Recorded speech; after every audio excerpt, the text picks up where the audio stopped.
Speaking of our amazing local wineries, very happy to be joined by our next guest, Peter Mathis of Mathis Wines. Hey, Peter, how you doing? Good. Good. Thank you. Thanks for Mark. coming in.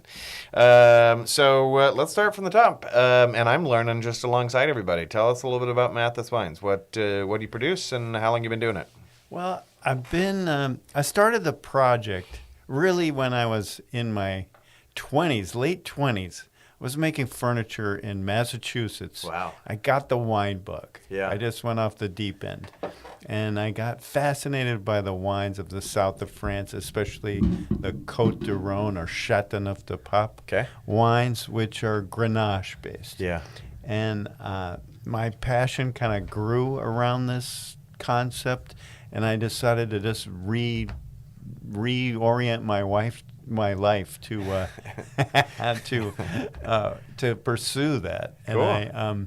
I came out here in 1990, went to work for Ravenswood. Okay. I thought I'd just be there for a couple of years to get my feet wet in the business. Yeah. But I had so much fun and so much opportunity while I was there. I ended up staying for 26 years. Wow. Really long time. Yeah. And saw it grow 100-fold, basically, Sure, over yeah. the time that I was there. And in 1997, the whole time I'm thinking I'm pursuing this dream. Yeah. It took me a long time to get enough money and find the right property to buy. So I bought a spot in 97, cleared the land myself. It took me 2 years Yeah. of back-breaking labor. I bet. And then planted the vineyard to predominantly Grenache, but I have three other grapes that grow in that field, which I use as kind of a spice rack to blend in with the Grenache. Yeah. Very And, cool. So I first released 2004, and been doing it ever since. That's awesome. Where's the property? Is it here in Sonoma? It is. It's up in the Boys Hot Springs. It's on Mountain Avenue. Okay. Just 300 feet above the valley floor. Up on the mountainside up there. Okay. Cool. Well And named Mountain Avenue. it's do you pull the grapes off and do your production somewhere else, or do you have a winery up there? For the first, I don't know. So it's between 2003 and 2020, I made my wine at Ravenswood Yeah. facility as part of my employment deal, but now I do it in one of the custom Yeah. processing places down on 8th Street. Sure, There are a dime a dozen Yeah. down there. That's cool. All right, well, let's talk a little bit about the wine. And correct me if I'm wrong. You don't have a tasting room or anything, I right? don't. Okay. I'm just so small. Yeah. Yeah. How much? What's your total production? I make, in a typical year, I'll make something around 1,000 cases. Okay. My vineyard's just 4 or 5 acres big, and that's what I make. It's just teeny. Cool. And then talk about the lineup. Grenache is kind of I guess that's your specialty. It's my focus, Yeah. yes. Yeah. Okay. So you make 100% Grenache, or is there a little bit of the other grapes in the? The Grenache, the varietally labeled Grenache, which is the flagship wine, Yeah. is in a typical year would be about 85% Grenache. Okay. But I have interplanted in the Grenache parts of the field have Petit Syrah and Alicante Boucher, a rare grape by the Yeah. way, interplanted in the field. So that just gets picked as is. I have a little model, a computer model that once I tell it what I picked, it tells me how many pounds basically of Petit Syrah and Alicante went into the blend. And then I have a separate block of Carignan, which Okay. I also blend in. So it's 85% Grenache. Okay. And then are those typical of the region in France? Are those traditional blending grapes that would go with Grenache, or is that isn't. your style? It isn't. Okay. So that's a great question, because people ask me this all the time. The traditional model, or especially the way we think of it here in the U.S., is Grenache, Syrah, Yeah. and Mourvèdre. Okay, Yeah, they the even call GSM. it GSM. There Yep. we go. Yeah. Everybody knows that, and it's just ingrained in people's head. But by the time I got to planting my field, I had enough experience with Syrah and Mourvèdre to see it just wasn't going to be the right tool to get where I wanted to go, to get the flavors and structural things that I'm looking for. And It's not. I mean, it's not a formula. I'm not going to use an ingredient that isn't going to work really in the blend. The Syrah and Mourvèdre performs so much differently here. Yeah. So I had a lot of experience with older Italian Zinfandel fields, and they almost always have at least one of those three grapes, Carignan, Alicante Bouschet, or Petit Syrah, in the field itself. And there's a good reason. Right. They each bring something to the table. Alicante, I think that's blended a lot with Zinfandel, right? Well, Petit Syrah and Carignan are probably more often, but Alicante also. Yeah. And it's never a lot. It's normally, 5, 10, 15%. Yeah. Huh. Do you know Christophe Tissani works with Moon Hollow Estate?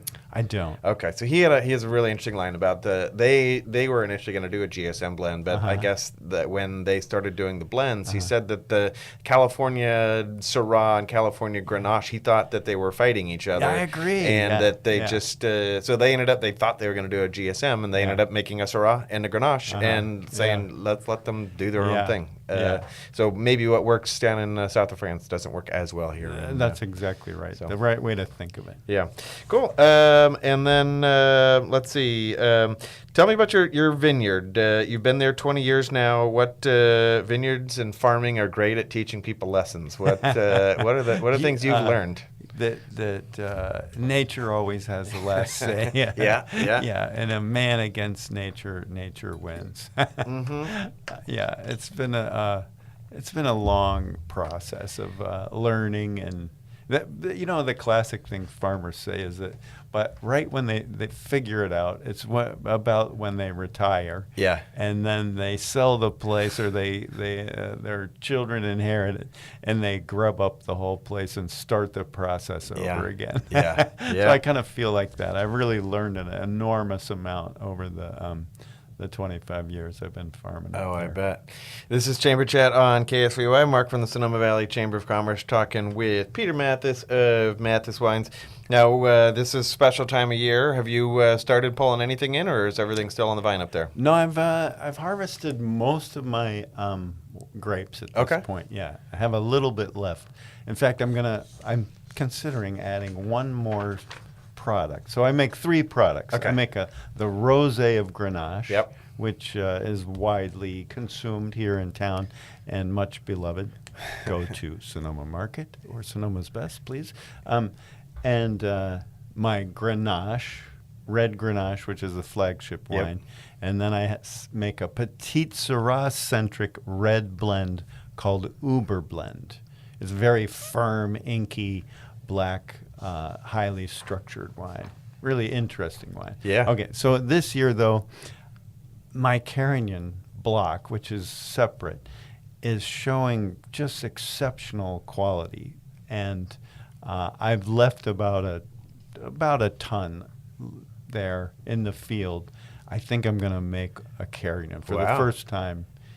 We'll see how it comes out. That's exciting. Yeah. Very cool. Yeah. So 1 ton, does that get you a full barrel, or is that? Yeah, 1 ton would yield 2 to 3 barrels. Okay. Yeah, not really 3. I'd have to. Yeah, let's say I'm trying in a target to pick enough to make 2 barrels of wine. 2 and some carboys to fill up. Very cool. And then we have there's an event coming up that I wanted to talk about. This is Winemaker Dinner, and is this going to be out at Sweet D? Yes. Very cool. November 2nd at Sweet D. Very cool. Down on 8th Street. What can you tell us about the dinner? Well, Chef Jeremy and I have been working together to get a menu together that really highlights both his cooking, which is fabulous, and my wines and the range of wines. So we'll be trying all 3 of those bottles that I described, but we'll also be dipping into the library wines, some older vintage stuff. So it's going to be really nice. Should be super fun. That's Saturday on November 2nd. Yep. You need to get tickets. You can get them on my website at mathiswine.com. And that's MATHIS. That's right. Yeah. Mathiswine.com. It'll pop right up. Cool. And then menu here looks amazing. There's hors d'oeuvres, avocado and shrimp wonton cups, crab beignets. Those are going with the rosé. First course, we've got mushroom, celery root. What is this? Just wood roasted mushrooms. And that's going to go with the Grenache. Second course, there's a halibut dish. Third course, we've got smoked brisket. Man, this whole thing looks amazing. What are things that you think pair well with Grenache? I think Grenache is... I'm glad you asked that question. Well, let's start from the top with Grenache, because I think it's kind of, it's one of those buzzy, hot grapes around here. Everybody's sort of excited about it. I'd say 5 years ago, you probably couldn't find more than, a handful of Grenaches that were being made as a single varietal grape. But now they're kind of popping up more. As I understand, it's pretty hard to find Grenache grapes that are available. There's not a lot planted. But let's talk a little bit about Grenache in general. What drew you to it, and talk just about the style for people who maybe never tried one. Good. How much time do we have? We've got almost 10 minutes, so you got time. Yeah. I'll get on my high horse. Well, I'll tell you first what attracted me to Grenache, but then I really want to focus on how Grenache-based wines pair with foods. Yeah. That's really a big deal to me. Yeah. Okay, so Grenache, when I was just getting into wine and exploring it, I kept coming back to these wines from that region, the Côte du Rhône, the southern Rhône Valley, that are typically 75+% Grenache.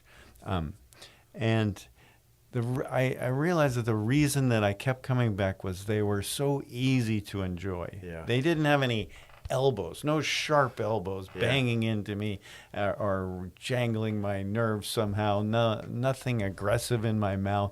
They were always kind of joyful, fruity, fun to have, great to pair with foods. And at some point somebody asked me, Peter, if you were sentenced to just be able to drink one wine for the rest of your life, that was it, you had to pick one and only one, you'd never get to drink anything else, what would it be? And I immediately answered, without thinking, I would drink a Côte du Rhône. And that's when I kind of decided that's what I was going to do. I was going to change from making furniture. I'm going to make one in the United States.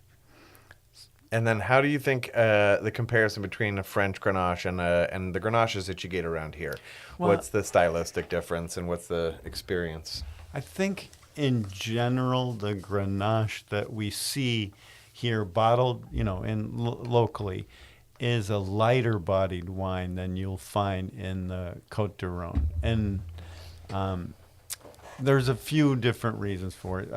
The clones are different that we have here, and the blending is also different. Yeah. So now I don't think that's true of my wine. I would say that's the general case with Grenaches. They're relatively light and pale colored. Okay. Whereas mine, I have some really premium clones of Grenache there. Grenache is famous for having large berries, but mine are some of the smallest grapes you'll ever see harvested. They look like little Cabernet berries when they come in, and they're very darkly colored, and they're just, I think, more expressive of the terroir.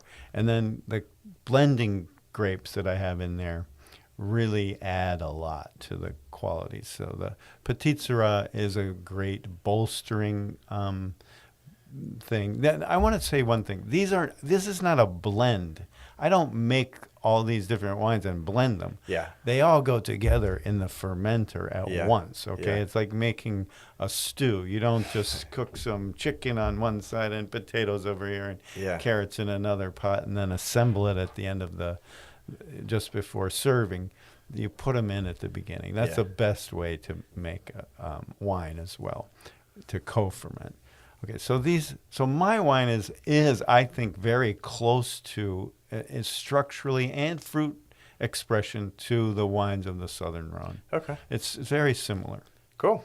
And are there other Grenaches around here that you've seen from other producers that you have enjoyed? I have, yeah.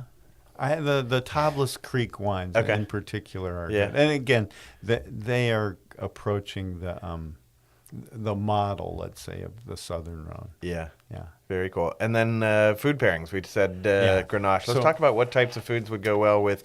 Maybe go through your lineup Okay, in well- Grenache, and we'll even we're gonna throw you a curveball and have you pick a pairing for your Carignan that hasn't even Okay. come off the vine yet. Okay, nice. I like that. Well, first of all, Grenache, just in broad brushstrokes, it pairs probably better with food than I think any other grape that we grow. And it's just so easy to pair with it. So let's start with the rosé. My rosé, I'm making we have a bottle here in front of us. I brought you one, Mark. Thank you. You can see the very, very pale pink Yeah. color. This is intentional but what I'm really driving for when I make this wine is a wine that has very low to no tannins in it. Yeah. And that's coupled with the way Yeah. trying to achieve that is also ends up with a very pale looking wine like that. It looks like this juice just looked at the skins, basically. He didn't really even give them time to hang out. And it's well, we just treat it super gently once Yeah. it's in the wine and in the winery. And when I press, it's very light, and I'm standing under the press, as the juice is coming out, tasting for tannin or also observing the color. Okay. So when either one gets too far out of my threshold, that's the end. Yeah. That's it. That's Mathis Rosé is the beginning, and the rest is something else. Yeah. And then so it's foods that would go with this one? okay. So it pairs well with almost anything. Literally, I mean, it's just crazy. Yeah. How well it pairs with food, but especially in the summer months, the cool because it's served cold, obviously, it's very refreshing, and it just goes really well with all kinds of fish, shellfish, chicken dishes, pastas, vegetable pastas, based pastas. And one thing that I've found over the years that is unique is that this wine pairs really well with highly spiced foods. Huh. Super, super aggressive spice. My wife is Thai, by the way. Oh, okay. And we can really go off the charts on the Schofield scale, And the rosé just it doesn't. Most wines exacerbate the feeling of heat from peppers. Yeah. But because there's no tannin in that wine and the cool freshness, it's really quenching the fire, sort of. Cool. So really nice with that. With And the then spicy food. for the petite blend, what would you say? Okay, petite, that's the other end of the spectrum, Right. in terms of structure. And it's a harder wine to pair with food. This is the Uberblend. It is highly tannic, very concentrated, and very rich. And it needs the tannin, higher tannin, kind of needs something very savory to push against it. So something along the lines of a cheese fondue, something with animal fat in it is the best. Or a cassoulet, or a duck confit, something that has, or pork roast shoulder, something that has a fair amount of... Not the leanest of cuts. Yeah, Okay. no, we're talking dripping. Yeah. So that, the tannin and the fat sort of combine to make a really wonderful reaction in your mouth. Yeah. Otherwise, the tannin is kind of aggressive. Okay. You need it. It's sort of the fat puts a glove over the tannin. Okay. Let's say. We've just a couple minutes left, so let's go lightning round on what do you think would go well with the Carignan. Oh, I haven't made it yet. Okay. Mark. You wanna wait on that? Yeah, All I'm right. going to have to try it first. But let's get to the Grenache centric. What do you think pairs best with a nice Grenache? Grenache is a really easy wine because of its medium body, Yeah. relatively supple tannins, and kind of fruity expressions. It pairs effortlessly with almost everything. So I like to tell people that it's rare that it would rate a B less than a B plus as Yeah. a pairing wine, and it's frequently in the A and A plus zone. So it goes well with all kinds of it goes great with a hamburger. It goes great with all sorts of pasta dishes. They serve it with the duck confit at the Girl in the Fig a lot. You get a lot of accolades for that over there. So that's it. Just goes well with almost everything. It's a wonderful grape. Well, shoot, now I'm hungry. Okay, you mentioned Sonoma Market and Sonoma's Best. Anywhere else in the area that you can buy the wines? Those are the primary retailers. Okay.